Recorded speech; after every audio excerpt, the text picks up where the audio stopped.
very warm welcome, Your Excellencies, ladies, gentlemen, friends, partners, colleagues, everyone. Welcome to the British Library, where I have the great pleasure of being Chief Executive, and welcome to a little bit of London that is forever Jaipur. There is a sense of intense homecoming as we return, even though virtually, to JLF in London. It's been a huge privilege to partner with the British Library, and this collaboration has been so full of joy and learning. It's a particular pleasure for me to come back to the British Library, which has been my office in London for many years, and where my books have all been written and researched, and it's very nice to see this end of my life sort of double back on it. Our amazing writers, today more than any time, because of the way the digital age has taken over, we need you to be able to make sense of the past, divine the future, and perhaps set in context what we're going through at this very point of time.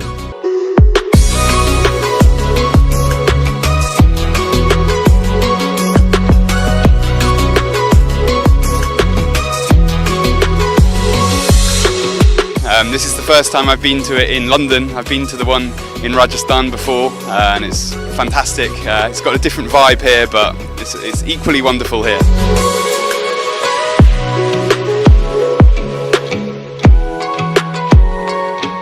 JLF brings this amazing festival to London. It's a wonderful get-together of writers and thinkers, and you know, I only go to one festival, literature festival in the world, and it's this one.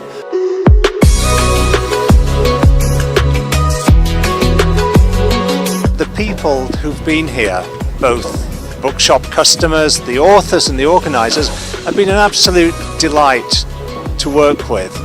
I can honestly say as well that this is the best dressed, most elegantly dressed crowd at any literary festival I've ever seen anywhere.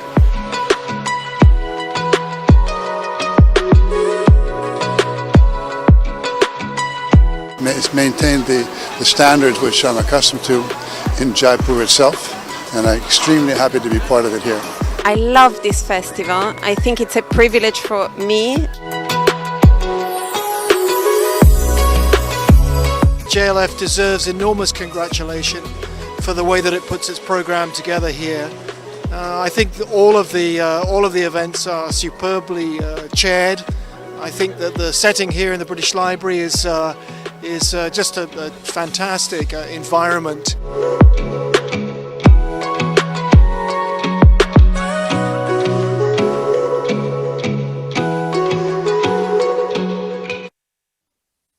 On behalf of Teamwork Arts and the British Library, good morning and welcome back to the third day of JLF London at the British Library Virtual Festival, presented in partnership with the Aga Khan Foundation and our patron, the Murthy Family Foundation.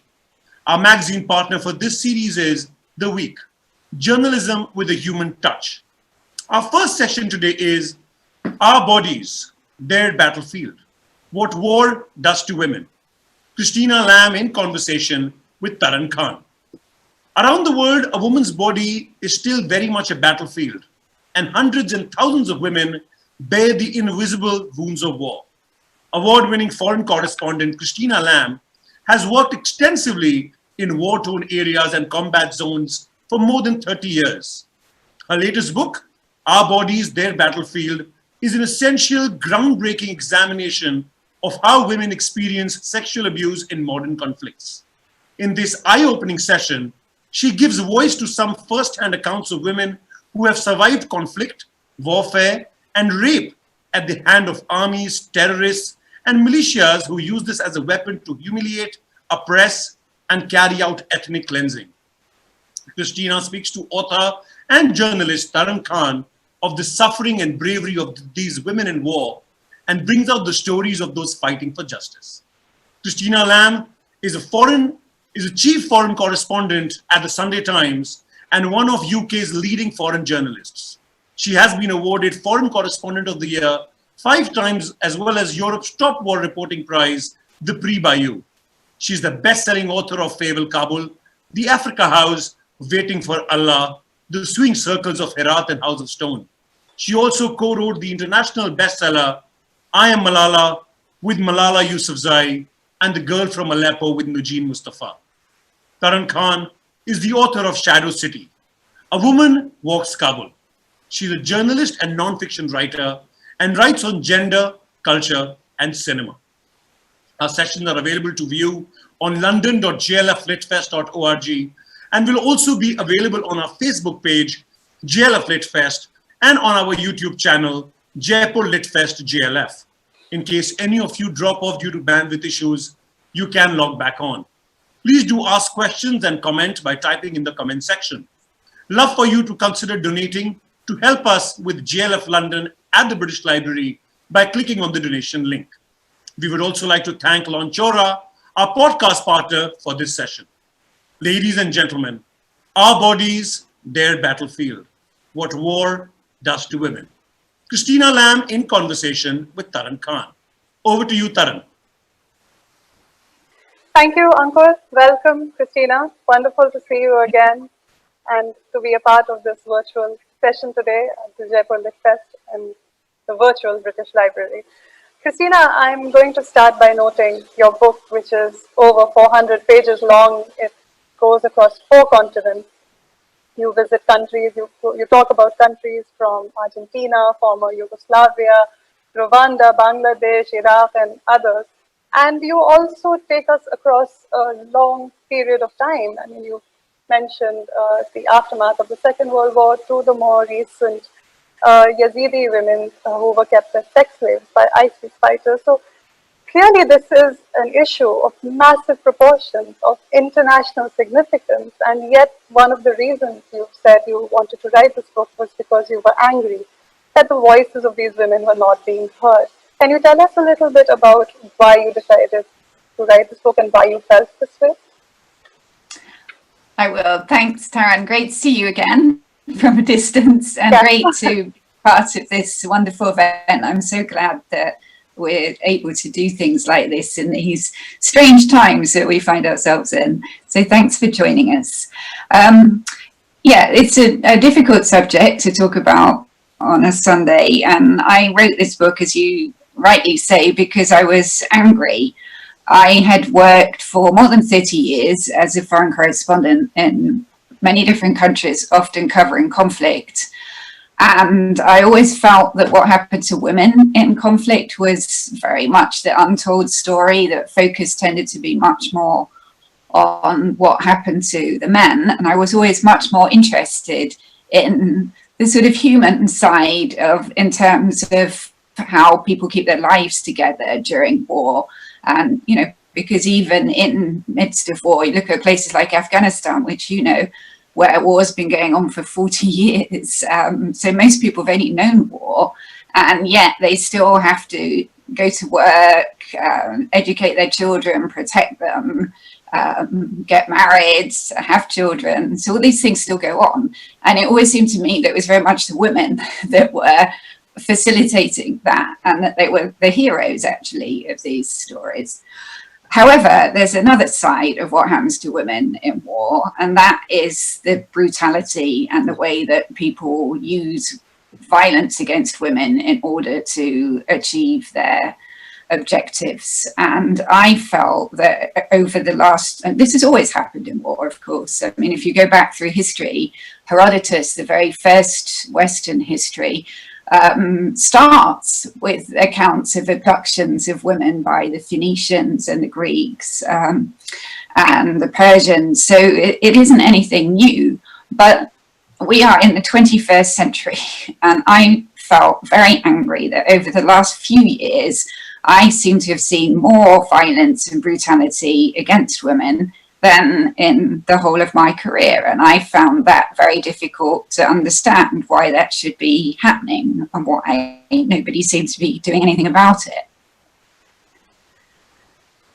So in particular, I think the first case which really brought this home to me was what was happening to the Yazidi women in Iraq. So the Yazidis, as you remember, were when ISIS went into Iraq, the Yazidis are a minority that live between Iraq and Syria, and thousands of Yazidi girls and women were abducted and kept as sex slaves by ISIS fighters and traded one to another.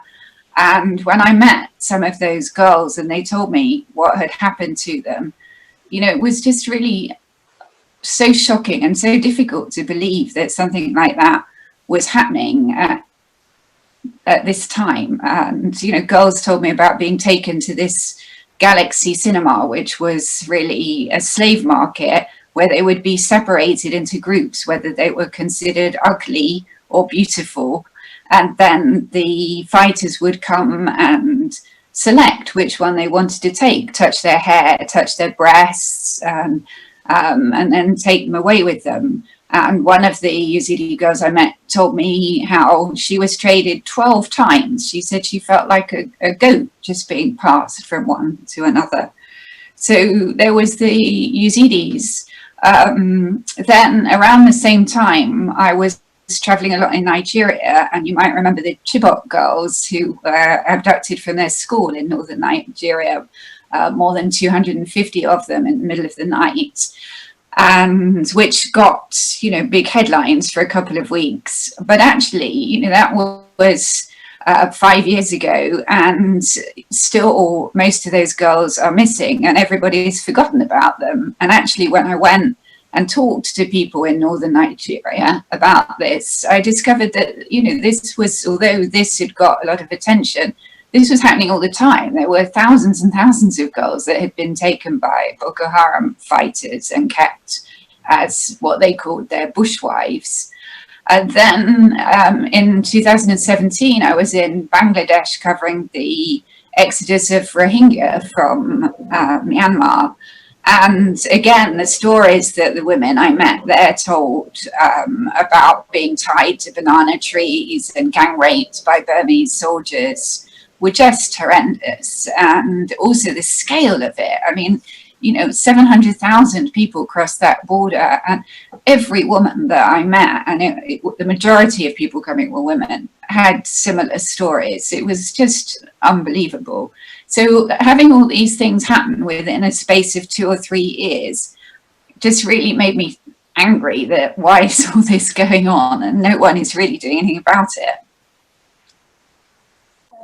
It's for all the reasons you mentioned, it's very interesting to know throughout the book that you make the point that, as you say, rape and sexual violence has been considered as sort of part of the eternal terrain of war, and or some sort of collateral damage or like a secondary atrocity in some way. And why do you feel that it's so important as readers, and also to the women you spoke to, that it be understood and treated as a war crime, that it's a weapon of war as deliberate as you write, as a machete or a Kalashnikov? It is a war crime, and that, you know, it's the world's most neglected war crime, frankly. It's very little prosecuted. I mean, even in the cases such as the Yazidi, where there was a lot of international outcry, there has not been a single ISIS fighter prosecuted for rape. And I went to, and it's not that there aren't trials going on of ISIS fighters. In Iraq, they've tried thousands of people. I mean, it's questionable sometimes the justice in that these trials are very quick. People are being convicted within 20 minutes. But I spoke to the Chief Justice and asked him why are none of these people being actually charged with sexual violence or rape or abduction of the women. And he almost laughed. He said, well, how does that matter compared to the killing of people? And this is one of the problems, that lots of people at the end of wars, and I would say, I don't completely generalize, but tend to be men that negotiate the end of wars, don't consider it a serious issue in comparison. And yet every single woman that I met from all of the different countries I went to said to me, I would rather have died than be in this situation of living with this for the rest of my life. Many of them have been forced out of their communities. They've been stigmatized. This is the awful thing. They are the victims, and yet they're the ones that are being stigmatized in their communities, being forced to flee, sometimes living in just terrible conditions because they have no way of supporting themselves. And yet they're the ones that did nothing wrong. Something terrible was done to them. So it feels to me that we need to shift the focus much more on the perpetrators and actually bringing justice against them. And I mean, some of the people I met, I will never forget a 16-year-old girl, a Yazidi girl who I met in Germany. Now, Germany, one state in Germany, one province, Baden-Württemberg, have done a very interesting thing, which was the governor of Baden-Württemberg, when he heard what had happened to the Yazidis, he was so horrified that he actually arranged to bring 1,000 of the women who had managed to escape to Germany for 3 years to help them and give them counselling, any physical treatment that they needed, medical treatment, and just sort of enable them to get into a better position to restart their lives. And so I went to Germany and met some of these women and they're in kind of remote places. And one of them was a 16-year-old girl who had been kept by this really fat ISIS judge who raped her every night.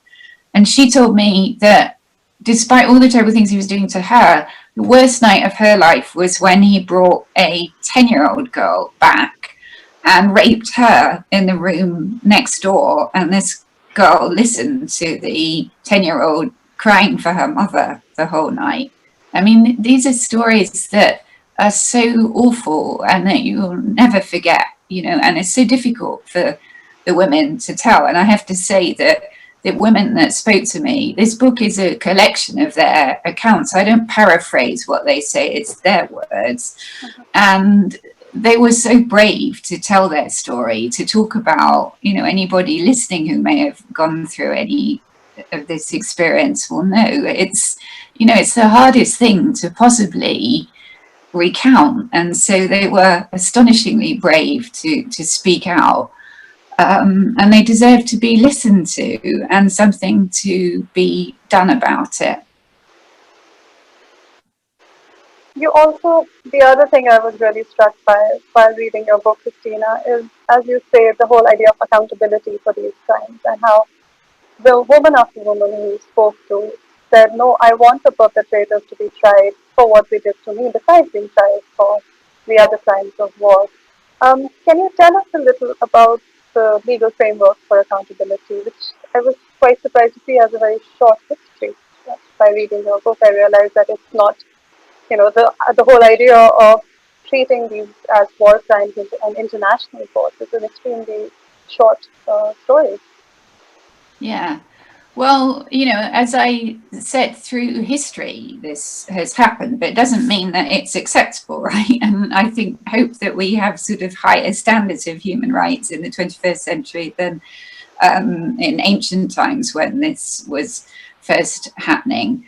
But the problem is that, you know, if you go back through more recent conflicts, this has never been considered as something that really should be taken seriously at the end of a war. So the Second World War is a very good example because a huge number of women, as many as 1 or 2 million women, it's estimated in Germany, were raped by Russian soldiers when they went in to liberate Berlin. And I mean, horrendous stories which were kept quiet, you know, because this is also one of the problems, the sort of shame attached to it, that people feel that they can't speak out. And you know, at the end of that war, as we know, there were the Nuremberg trials, the first big international criminal tribunal to bring people to justice for what they'd done. But this was not part of it. There was nobody was brought to justice. You didn't just have what the German soldiers did. You had the Japanese soldiers who were setting up what they called comfort stations, abducting young girls and women throughout Southeast Asia and forcing them to be prostitutes for the soldiers. many of them very young. And again, there's been no justice, and in some cases, not even any acknowledgement of what happened to them. And so I met these really incredible women in the Philippines who now in their 80s, of course, who had been taken when they were 13, 14 and kept by Japanese soldiers, forced to have sex with them over and over again. And they have been fighting more than 70 years for justice and for acknowledgement. I mean, in the history books, in what's taught in the schools in the Philippines, there's no mention of these women. And when they finally managed to get permission to put up a statue in Manila for comfort women, it was taken down after 4 months because the government in the Philippines didn't want to offend the Japanese, who are an important trade partner. So over and over again, we see the interests of women being forgotten in the service of what other people seem to think are more important issues. And where we have had, and I don't want, this is not completely bleak, because there have been some amazing, courageous women who have managed to get justice. And, I think people often, when they think about this issue, depending on their age, if they're my age, probably remember the war in Bosnia in the 90s as the time when this really became a major issue, and it became a big issue in Europe, the idea that there was, because rape was used a lot against women in that war, and there were rape camps set up.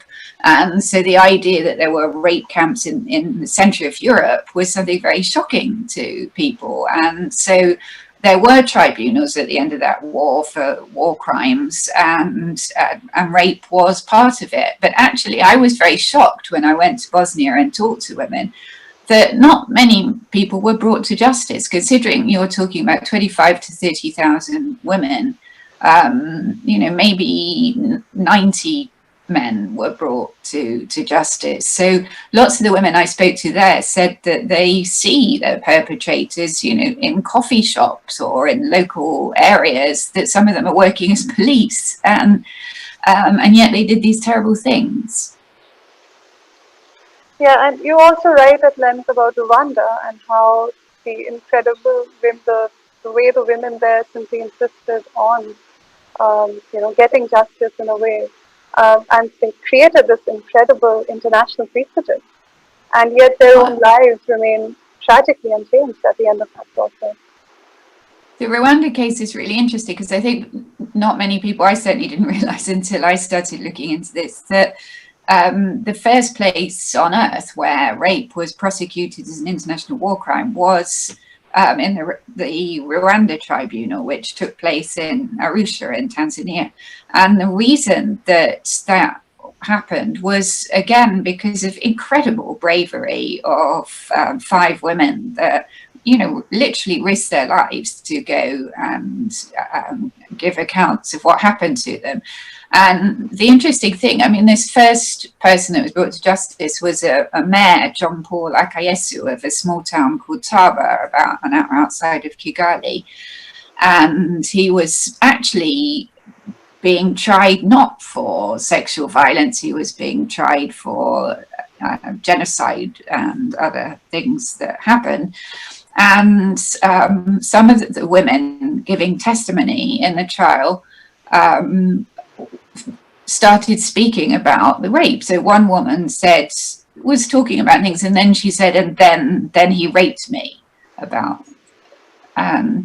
So the prosecutor literally said, well, moving on, we're not really interested in that.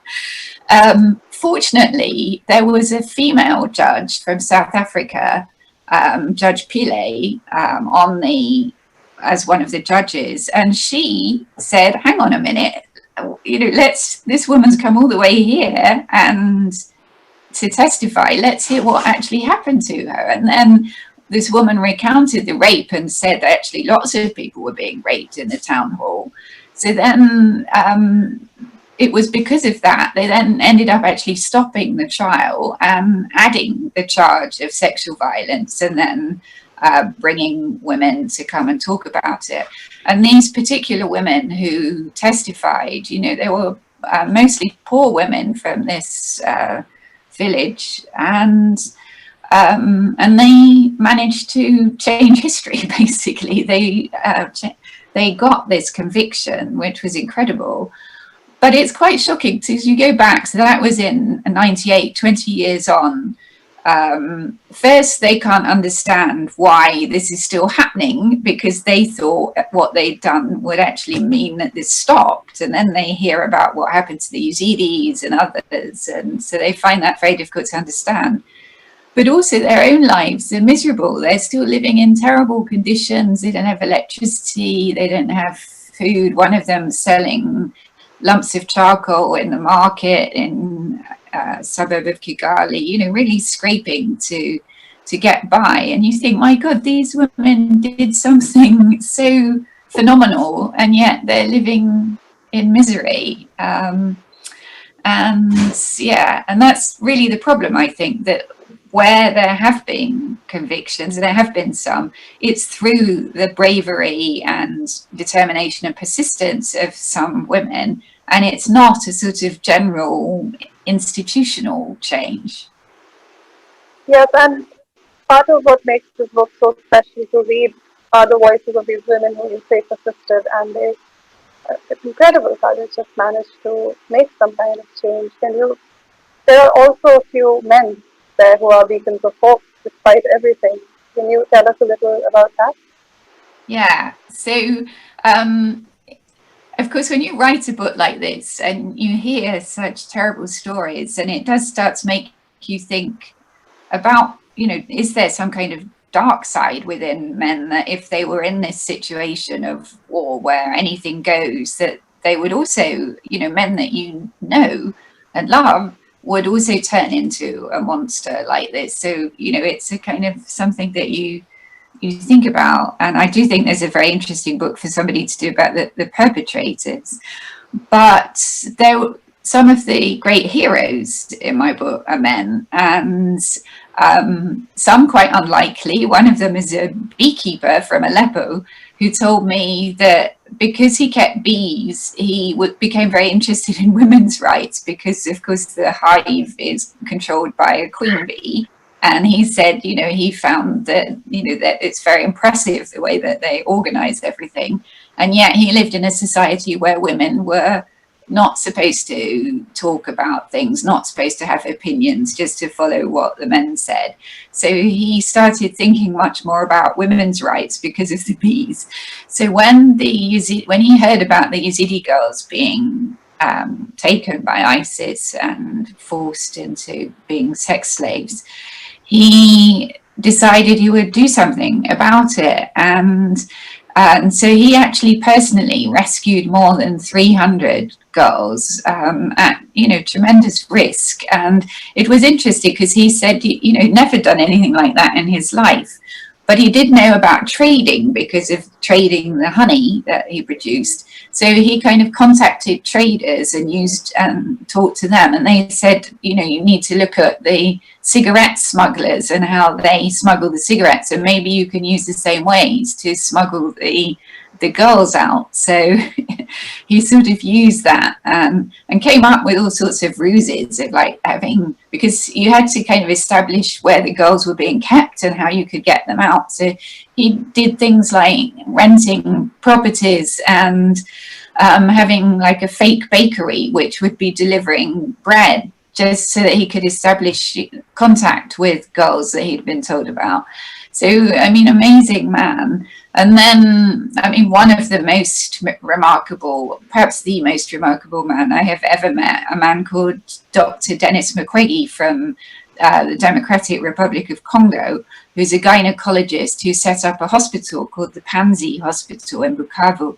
And they have treated 55,000 women and girls who have been raped. He risks his life to speak out about this issue. He is, I can tell you, in the last couple of weeks has been getting a lot of death threats again. He got the Nobel Peace Prize year before last with Nadia Murad, the Yazidi girl.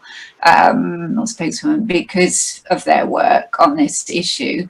But he says, you know, that this isn't about getting awards or honours, it's about changing things. And he's rather frustrated that at the Nobel ceremony, he spoke in a very impassioned way about this and what was happening. And everybody applauded him. But then he said they didn't actually do anything. It didn't make any difference. And in fact, the week that I was at his hospital last year, a 6-month-old baby and a 4-year-old girl were brought into the hospital who had been raped. I mean, it's hard to even get your mind around that. And he said that this is one of the problems, that it's because there's total impunity, people just think they can do absolutely anything, and that he's now seeing younger and younger girls and babies being brought in, which is, you know, just really difficult to understand.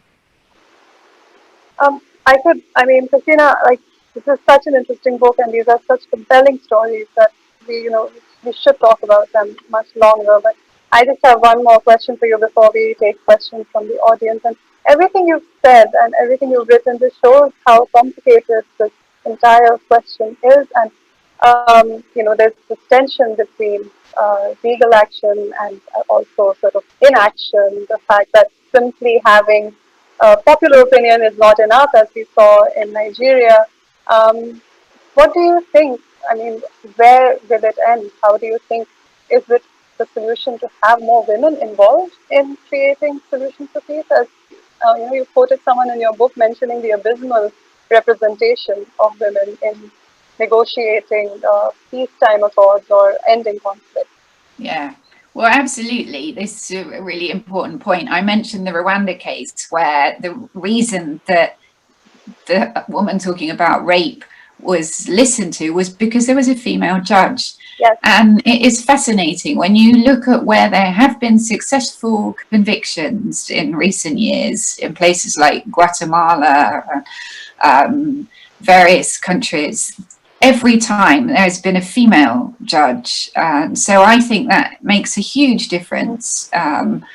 I think that definitely in peace negotiations, I mean, there's been study after study that show that peace negotiations are more successful, last longer if you have women involved in the negotiations. And I mean, interesting time, because as you know, the Afghan peace talks between the Taliban and the Afghan government and others just opened yesterday, which, you know, is great news, although there's huge differences, you know, to breach. But, you know, hope that this war of so many years may finally come to an end.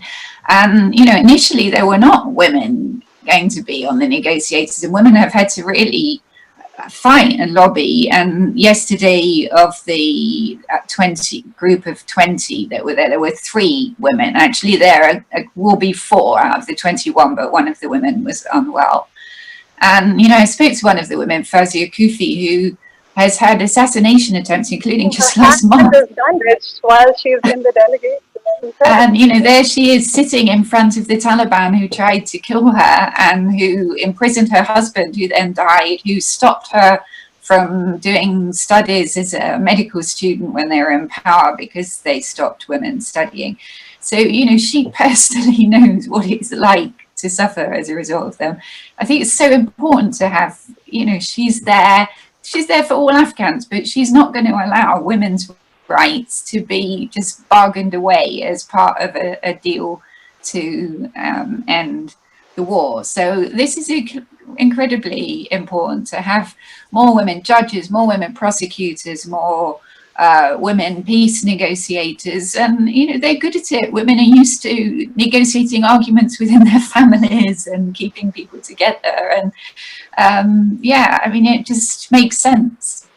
Yeah, and also you were writing this book, you mentioned during the time that the Me Too movement became huge, and I think that just really showed how this is an issue we all need to talk about and care about and educate ourselves about. It's not just something that happens to women elsewhere, as you mentioned in the book. Yeah, well, that's important because, you know, the Me Too thing, which really started, you know, with about Hollywood and actresses talking about what happened to them, And finally, Harvey Weinstein, the Hollywood mogul, was brought to justice and has been imprisoned. But some commentators in my country, women commentators, wrote, the age of impunity for sexual crimes is dead. But actually, no, that it may be in Western countries that they're now. And it's also, let's not forget, these are the people that talked about Harvey Weinstein and how difficult it was for them to come forward.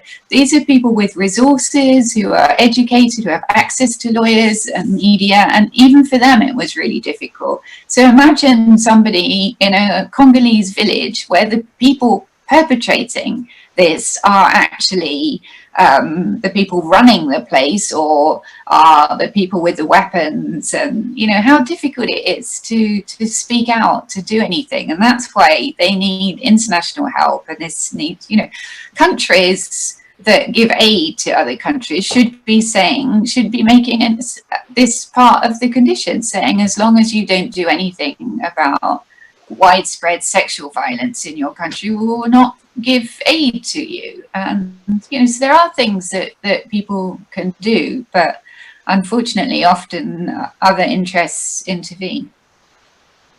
I'm going to take questions now, Christina. There's Prabir Talukdar wants to ask, how do you strike a conversation with all these souls about their horrendous past?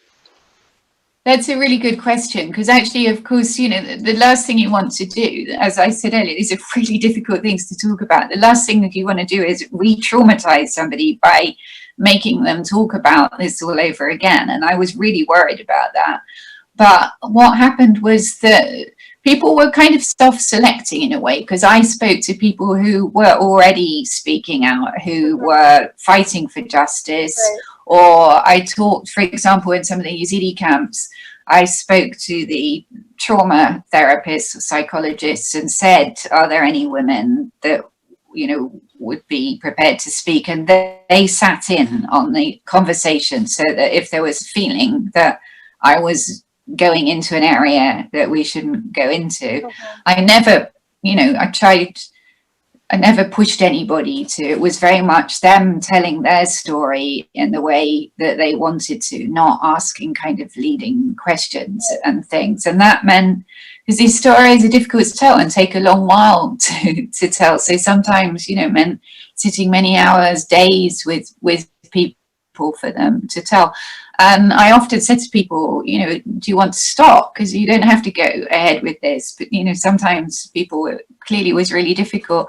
But all of them insisted, no, I want people to know. And actually, the 16-year-old Yazidi girl I mentioned earlier, she said to me, I don't want anybody to be able to say I didn't know that this was happening. That's so powerful. Rohini asks, you have seen some of the greatest atrocities that armed conflict and the human capacity for violent hatred has brought upon the world. Do you still have faith that all humans are capable of peace and compassion? How has your view on this changed over the years? That's also an excellent question. I mean, the odd thing is, I have seen things I really wish I had never seen, and, horrible, evil in places. But I've also seen the most amazing people in these situations. I mean, in a strange way, in the darkest places, you see the brightest lights, people that have really, and often they're, people that no one knows about, ordinary people, housewives, shopkeepers, people doing a small thing in their area that is completely changing the lives of people. I mean, this beekeeper I talked about is just a very, very humble man, and yet he's saved more than 300 lives.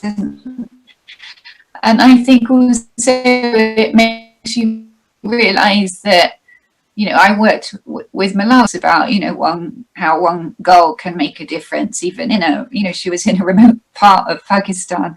That is really true. You often think, oh, this is such a huge problem, we can't do anything about it. But one person can make a difference. It might start in a small way and locally. And so, and I do have, and funnily, when the coronavirus started, And, you know, all of a sudden, all of us had our lives changed almost overnight in a way that we could never have imagined. I felt more hopeful because I'd seen how people in terrible situations had coped. So I did think, yeah, people at the beginning with lockdown and the fear and thought, oh my God, what's going to happen? But actually people did cope, and, you know, like my street, people who I hardly knew, neighbours, suddenly all started helping each other. And so, you know, there was some positives from it. Yeah, I think my Not favorite that part... I don't wish it wouldn't go away. Yes, that's a given, I think, for all of us at this point.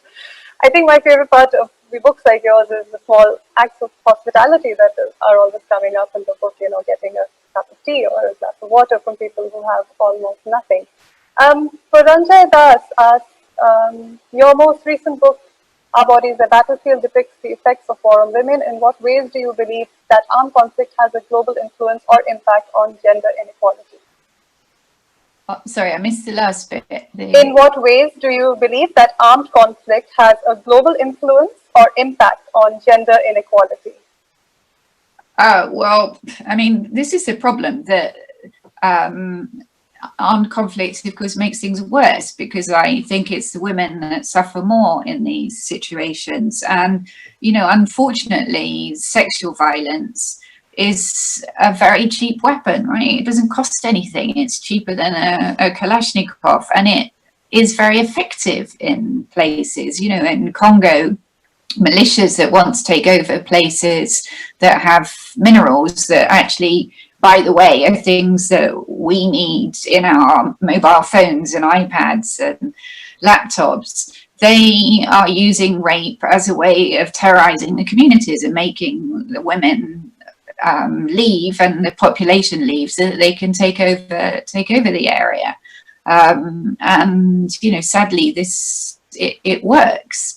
So that's the problem, and we've seen it over and over again. But I focused a lot on places where people were actually ordered to do it. Right? It wasn't because you know, obviously in the chaos of war, bad things happen, and sometimes people take advantage and loot and pillage and rape the women.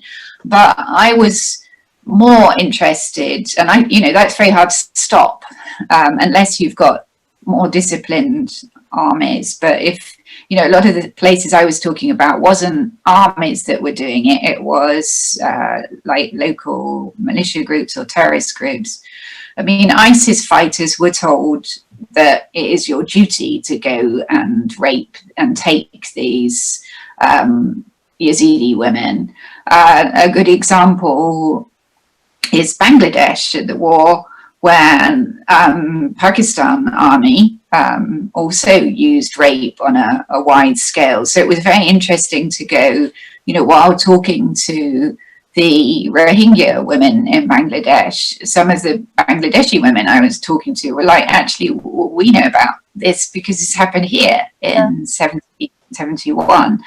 And that's actually, Bangladesh is a really interesting example of, you know, what can we do about this? Because actually, when Bangladesh became independent, Sheikh Mujib, the first leader, he talked about these women and said they were heroes and they should be treated well and regarded as much as heroes of the war as the people that fought. But sadly, he was then assassinated and a more Islamist regime took over.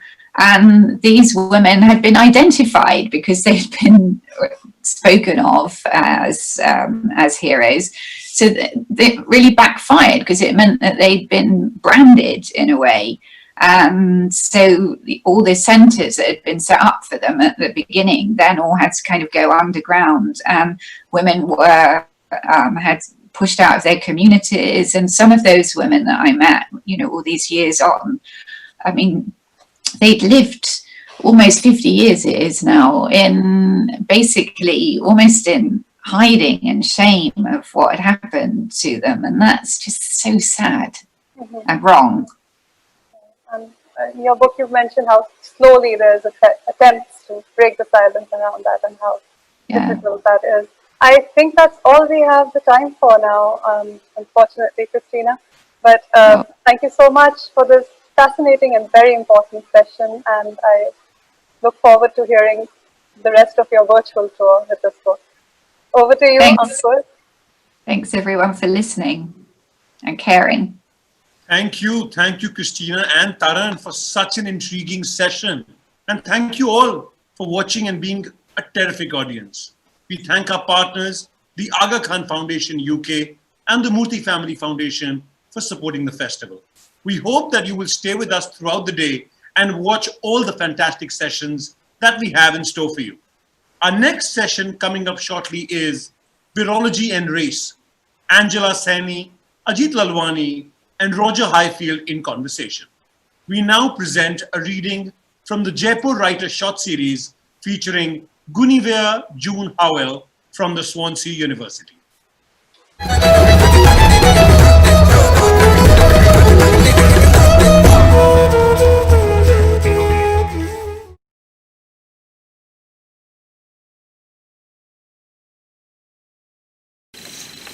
Hello, my name is Guinevere Clark and I'm a creative writing student at Swansea University.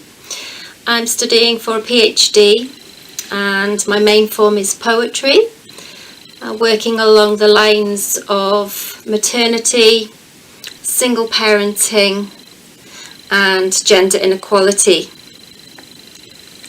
So thank you for inviting me to the festival, and I've got 2 poems to share today. Walking the line. She couldn't put her finger on it all when she came out of hospital. Birth done. The tulips had opened, stamens to the sun, but the washing was still on the line, waving at her tired eye, half undone. And my second poem is called Always There.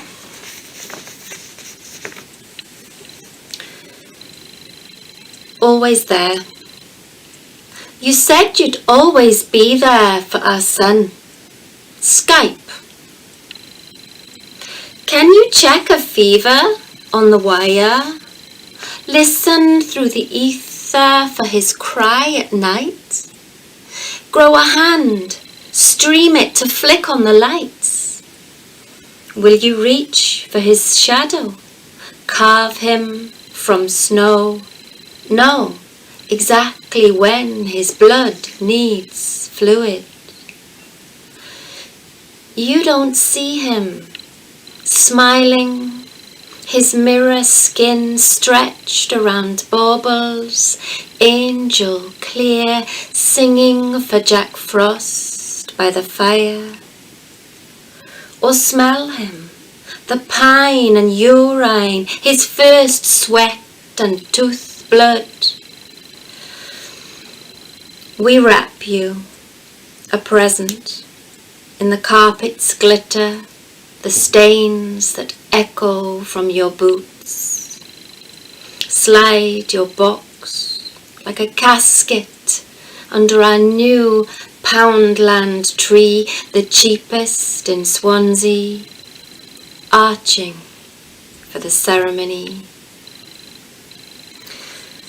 Thank you very much.